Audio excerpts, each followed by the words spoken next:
guys, today I'm interviewing one of my best friends. I've known him since I was 8 hours old. Daniel Garcia, he's a magician, he works with the greatest, he goes all around the world. His resume is too big to say on camera. That's my intro walk. That's my intro walk. Can I have a hug? Yeah, you can have a hug. That was an awkward hug. Just because of our positioning. Yeah, just kind of Well, Uncle Danny, make you feel old? I know, I do feel old, bro. What are you talking about? Okay. So I have some questions for you. So what would you do if you weren't a magician? What would I do if I wasn't a magician? Mm-hmm. Oh, man. Oh, what would I do if I wasn't a magician? Oh, probably cry for a while. Is this like an overnight thing? Yeah, is that what happens? Just tomorrow I wake up and I'm not? Or is this like if I never became a magician? Never thought of it. Oh, man. I don't know. I really don't know. I really like maybe marketing or design. You know what? I would just something in a creative field. That's what I would want. I just want like a creative field. Anything in creativity. So whatever that is, it doesn't. I just would want to do something in creativity. That's what I would want to. Yeah. Great. That's the answer. That is it. Ding. There you go. That's an answer for basically what would you do if you're not a magician. And I'm 14. I don't know. So is my answer. Pretty great. If you let's say have like a big group of magician friends, not including Alex and my father, but like, you know, like anybody you want, like anybody at all, like Vernon, Chris, Ken, or like any magician you want, what would you want, dead or alive? Anybody you want to jam with who's a magician? Ooh, anybody at all to jam with? Who has to be a magician? Yeah, that kind of walk. Has to be a magician. Dead or alive? Dead or alive? You know, maybe Winston Freer.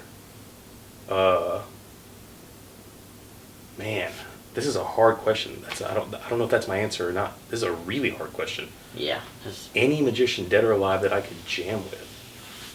Get in their head, see their ideas. Oh. Share your ideas, you know. I can't answer it. Yeah. I can't answer it. So many. I can't answer the question. Like if you say one, you're like, but I love this guy too. You know, I'll tell you why I can't answer it is because I don't. I respect all these older magicians and all these past magicians. I respect all of them for different things, right? Yeah. So all of them I respect for different qualities, and so it's like whenever somebody asks, same thing with like if somebody asks me about like a favorite magician or something like that. There's no favorite magician for me. It's not. I know it sounds like a cheap way out, but it's true. There's no because I admire certain things about certain magicians. The way this magician does this, the way this magician gets out of an out, the way this magician can guide his audience. You know what I mean? So I admire all these choice. This magician implies choice. You know what I mean? Excuse me. So I admire all of them for separate things. So to say like what's a magician that I would jam with, it's not possible for me to answer because I would want to create like a super magician, you know what I mean, and then jam with that person. Combine all these people together. Yeah, like I like the old school stuff, you know what I mean. Like whenever I really like that, like the old school, and like these guys would go down to like a place and it'd be like 6 of them, and they just would get together and they would sit there and they would talk about, but they would seriously talk about magic for 4 or 5 days. Like that's something that, but it's not just one person. It's like I'm very, very lucky to have friends come visit me here. And just stay with me for a week just to hang out and just sometimes we don't even talk about magic at all. Sometimes we just hang out. But those are the things that I like doing one-on-one is that kind of just let you and me as a person hang out. You know what I mean? Aside from magic, because that's where creativity starts blooming. You can take everything that friendship happens and then boom, that starts becoming bleeds into your creativity. You know what I mean? Into your magic. So I don't non-magician. I can answer that. A non-magician, I'd love to pick his brain. Tesla. Yeah, that would be amazing. Yeah, I would. David Bowie. Oh yeah, exactly.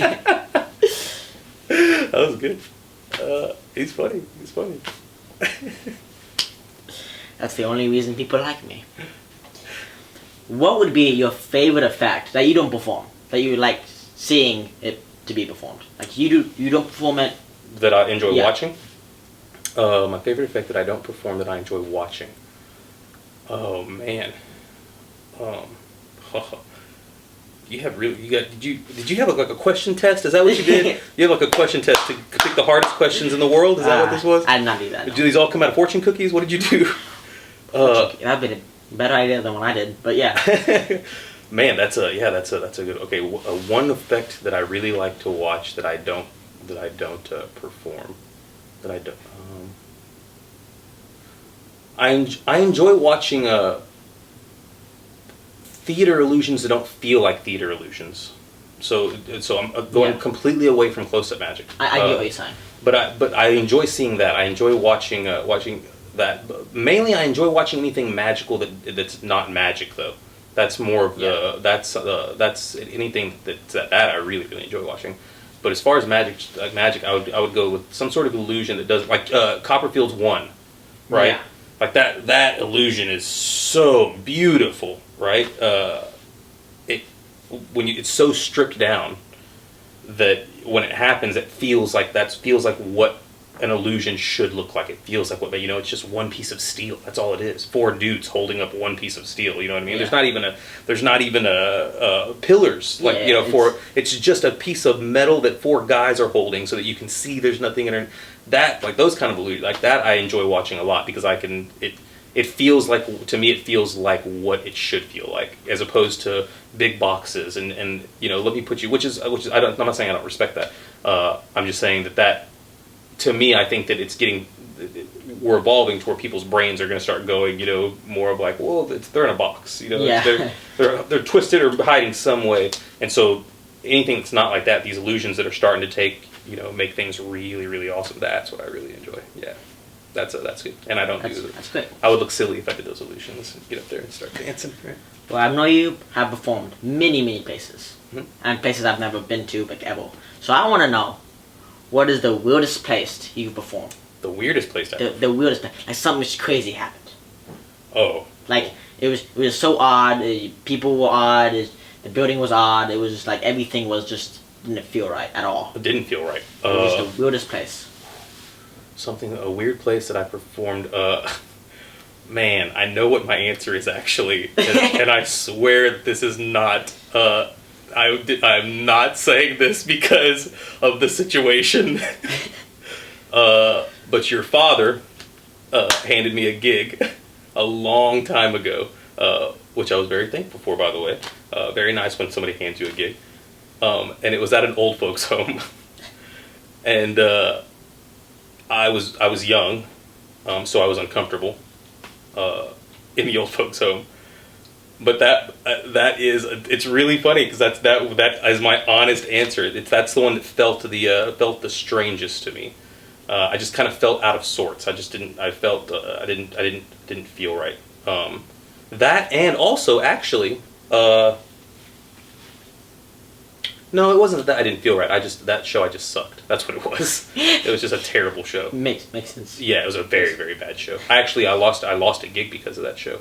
And I would have actually met your dad at that gig if I wouldn't have lost that show. The gig was for Walmart.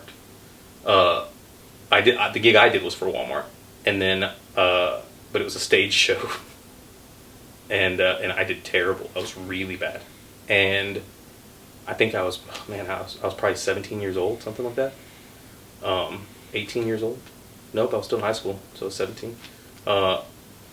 Yeah, and I lost a gig. But out of that gig, there was another gig I was supposed to do that I lost because somebody that was going to be at that gig heard that they were like, oh no, we saw that guy, he's not good, and so they called canceled and they booked another guy who ended up being really bad.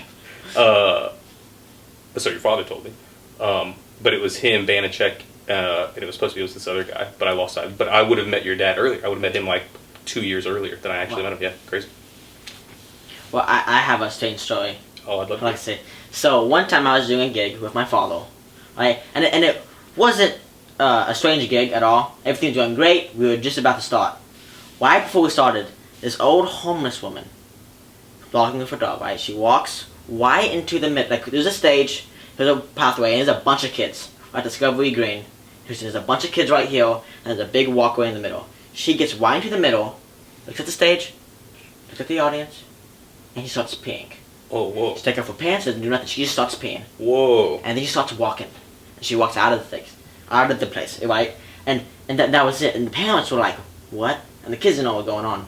But the thing about it is that the rest of the show was fine. It was great. We did amazing. The kids loved it. The parents loved it. It was great. But it smelled like pee for the whole show. And I was like, Dad, this lady's peeing.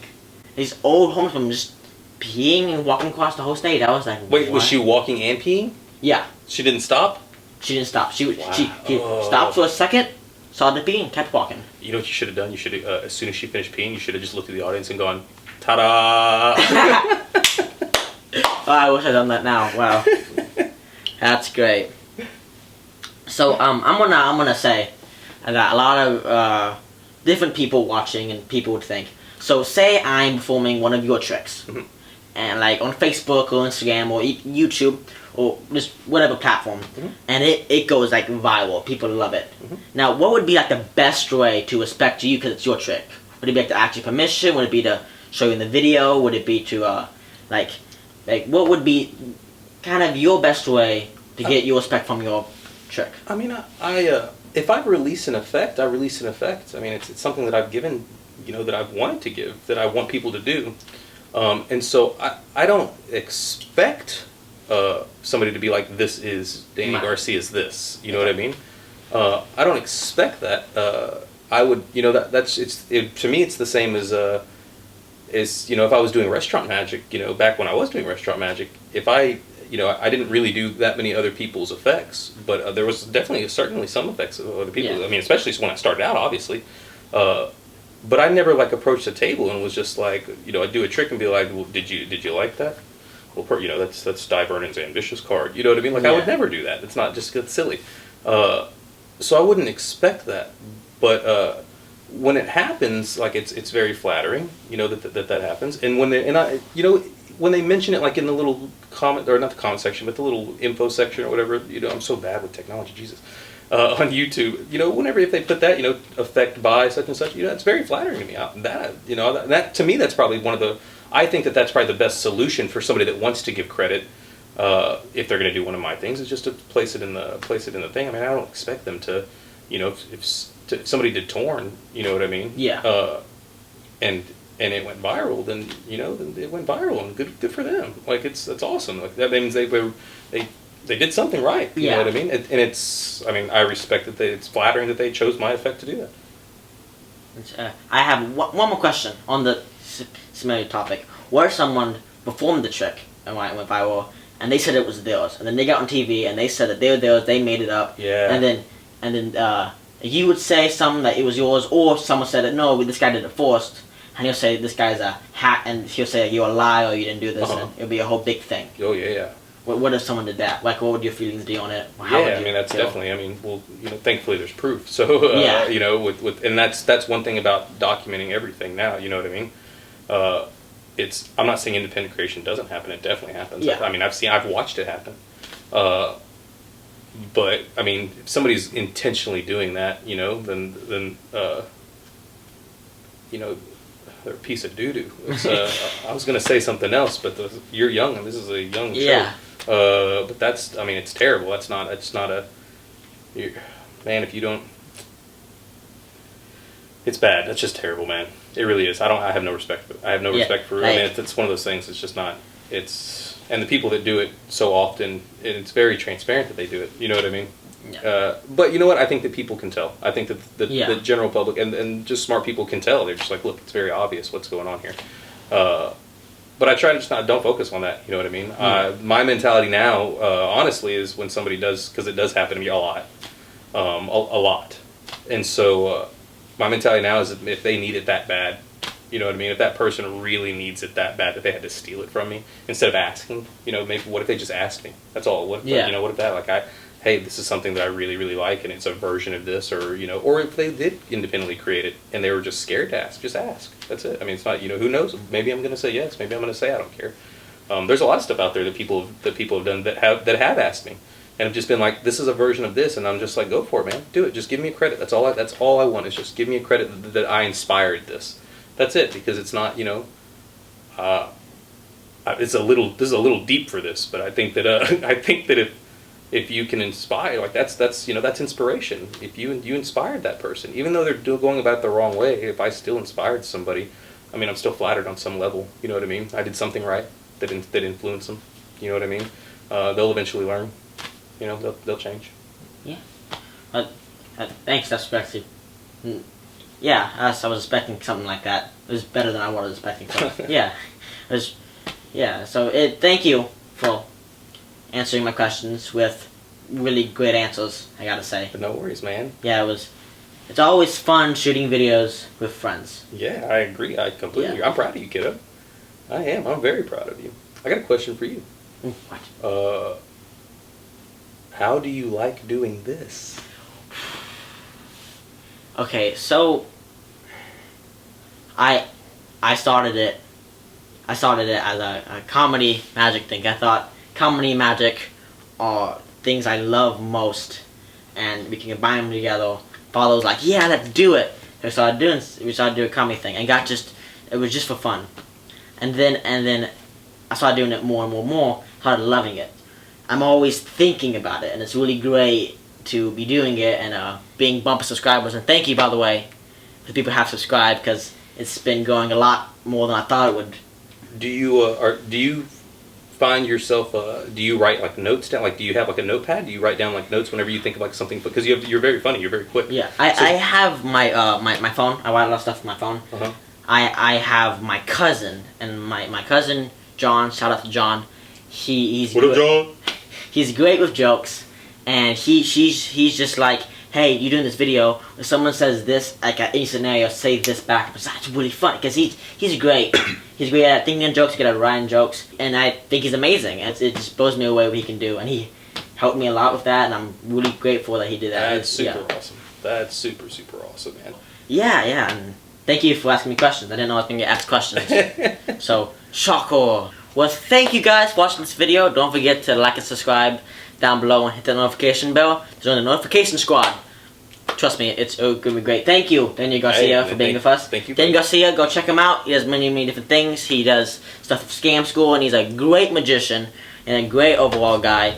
And don't worry, I'm not just saying this to say it because I'm interviewing you. I'm just saying because I really think that. Well, thanks, man. And I think that your opinion of me, I appreciate it, and I appreciate that you like what I'm doing. Yeah. Thank you for interviewing me. Yeah, thank you. It's been awesome. Well, see you guys. Have a magical life, and I'll see you next time.